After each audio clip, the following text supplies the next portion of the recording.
Namaskar, hello and welcome to my channel as we learn together today the difference between an authentic Dhakai Jamdani saree and a fake one.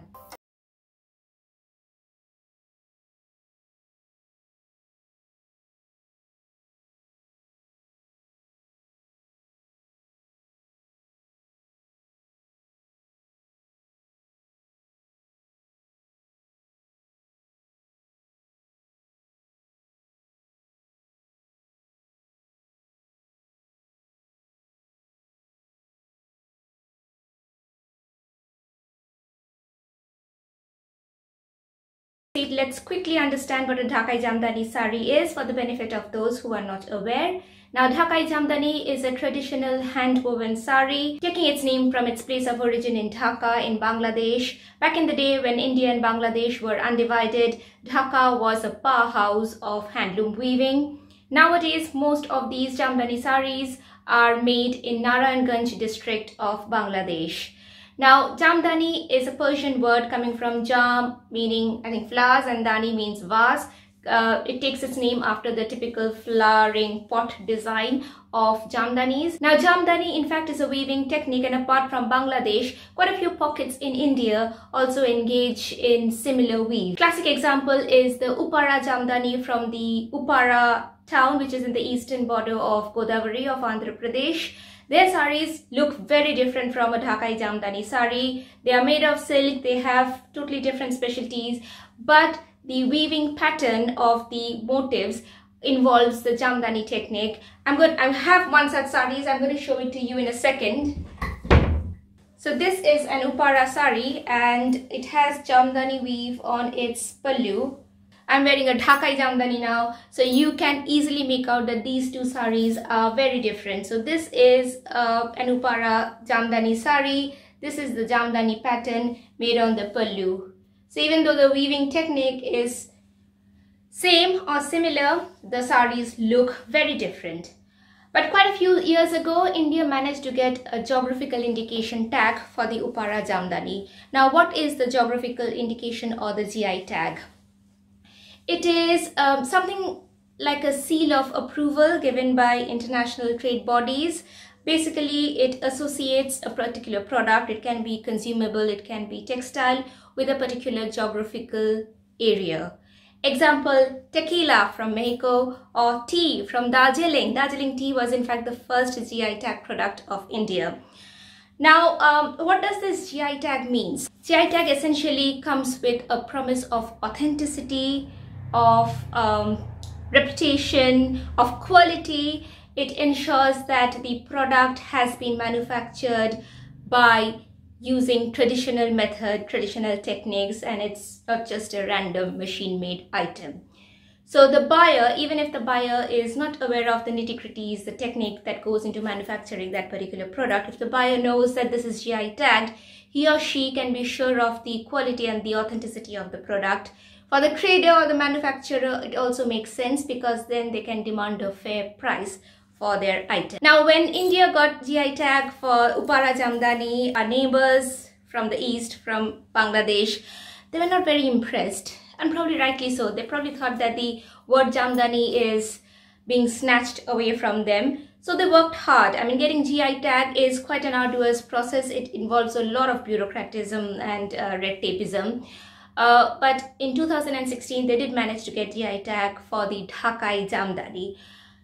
Please note that not all weavers are authorized to use the GI tag. I don't think there are more than 100 weavers in Bangladesh who can claim to sell or make GI tag products. So that is how strict and stringent the rules are. Whoever sells any GI tag product, you can be sure that he or she follows the proper traditional age-old method and there's no dilution whatsoever. Which comes to the point, the very reason why I thought of making all these authentic versus fake handloom videos, because I am passionate about handloom weaves. I am obsessive about my sarees, and it pains me, it annoys me, it angers me when I see fake handloom sarees flooding the market. Fake Dhakai Jamdanis, fake Banarasis, you name it. I mean, I do know that many manufacturers and tradesmen, they lack scruples, so they try to pass off fake ones, even powerloom ones, even ones made in machine. They want to pass them off as handloom. They take advantage of the fact that most of the consumers are unaware. But you have to know, I mean, as a consumer, you have to know that not everything, every sari that is claimed to be a Dhakai Jamdani sari can legally be called a Dhakai Jamdani. GI tag does come with intellectual property rights. Alright, so this is my collection of Dhakai Jamdanis. I've got 9 of them, including the one I'm wearing now. And in case you're wondering how I managed to get so many of them, it's because my father is a very, very famous doctor. He's a gynecologist, and he is friends with many doctors in Bangladesh. He visits Bangladesh quite often to attend medical conferences, and being his only darling daughter, I get spoiled. Also, his friends gift my mum a lot of Dhakai Jamdanis, and most of them she has kept for herself. Has she? Ma, do you have most of them, or have you given me most of them? I don't remember, but she has probably more than 100, and I have got these 9. But I'm not complaining because I love each and every one of them. And once I learned more about identifying fake versus authenticity, I quickly ran home. I went through all my saris and I was reassured that all of them are authentic. So the way to identify an authentic Jamdani sari is really easy, honestly. You just take a sari, any sari. I'll take this as an example because this is a very classic Dhakai Jamdani, by the way. This is called a Hajar Booty sari. Hajar Booty means 1,000 in Bengali, and booty are these small motifs that you find on woven fabrics. This is a very classic design, and this is a very difficult to make design, and probably one of the more expensive versions of Dhakai Jamdani. So you take any of these Jamdanis. This is the front part. You go to the rear part of the sari, the side of the sari that faces your skin. Let me just take it off from the hanger. It will be easier to demonstrate.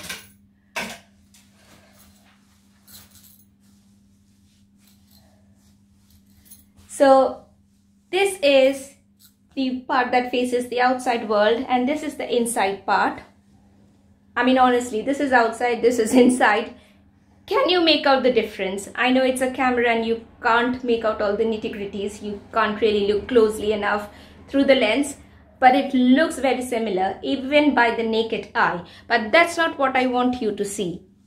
If you look closely, if you look at the threads that are going, you'll find that the threads go from one part of the motif to the other, back to the previous side, and then to the other. So left, right, left, right, left, right, the thread keeps on moving till it finishes, and when the motif is finished, there's just a little tiny remnant of thread that you can see. So if I pull this remnant thread, it's not going to come out because it's tightly in place. This is how the Jamdani motifs are woven, going from one side to the other till it finishes off. What happens with a power loom Jamdani sari, one that is manufactured in a machine? Now, I do not have any power loom Jamdani sari, thankfully, but I do have a power loom sari. Nobody has claimed it to be a Jamdani, but what you see on a fake Jamdani sari is quite similar. So I'm just going to take it out. Give me a quick second. This is the sari I was talking about. If you go to the rear side of the sari, say this one, okay, you'll see that the motif has been made and then the threads are sticking out on both the sides. So the thread has only been used to make the motifs, and then there'll be cut portions on both the sides. The thread is not going from one side to the other.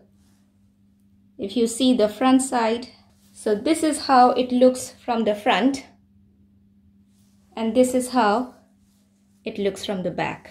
Quite different. So these dark red lines you see at the border are in fact the cut parts of the thread. Front side, rear side. I'm sure it's pretty clear, even through the lens it's pretty clear that these two are radically different.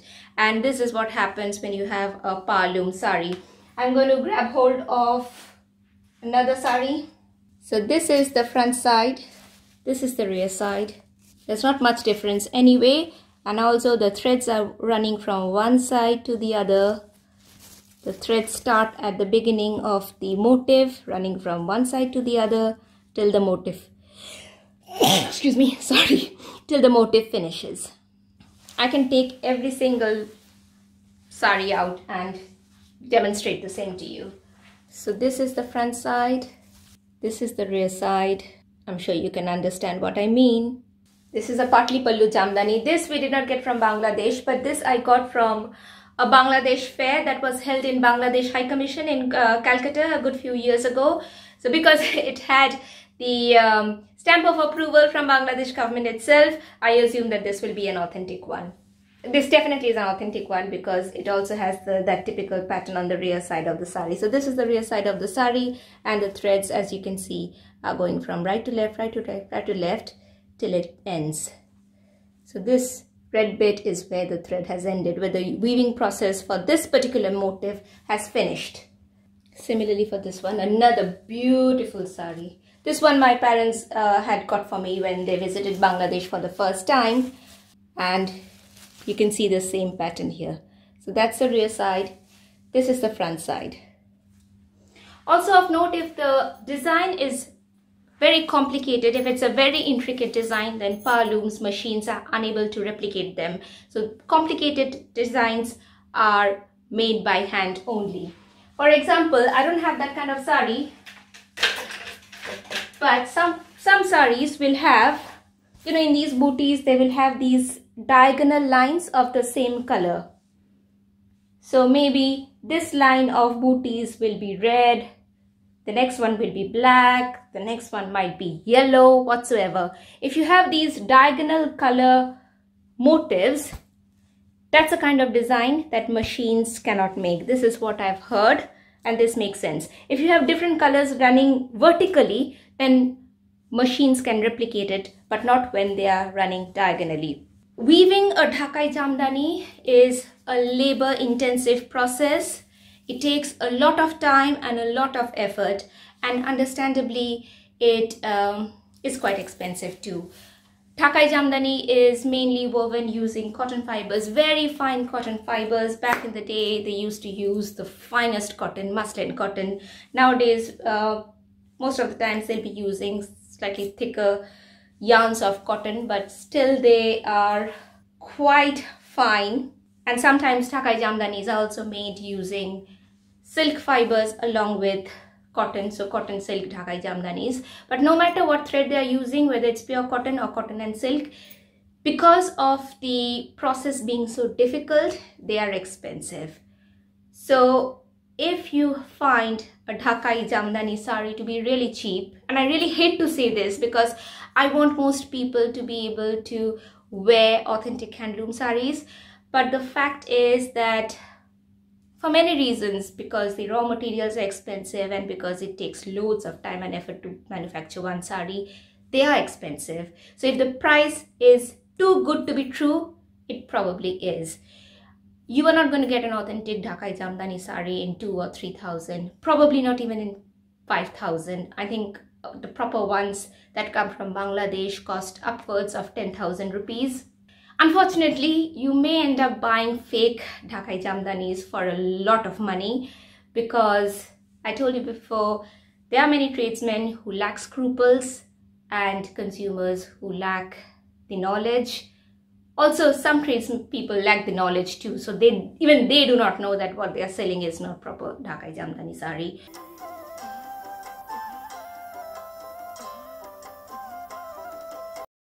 That's it for today. I hope this was useful. Please subscribe to my channel for more interesting videos, and I really hope that I'll see you every single time. Thank you. Bye.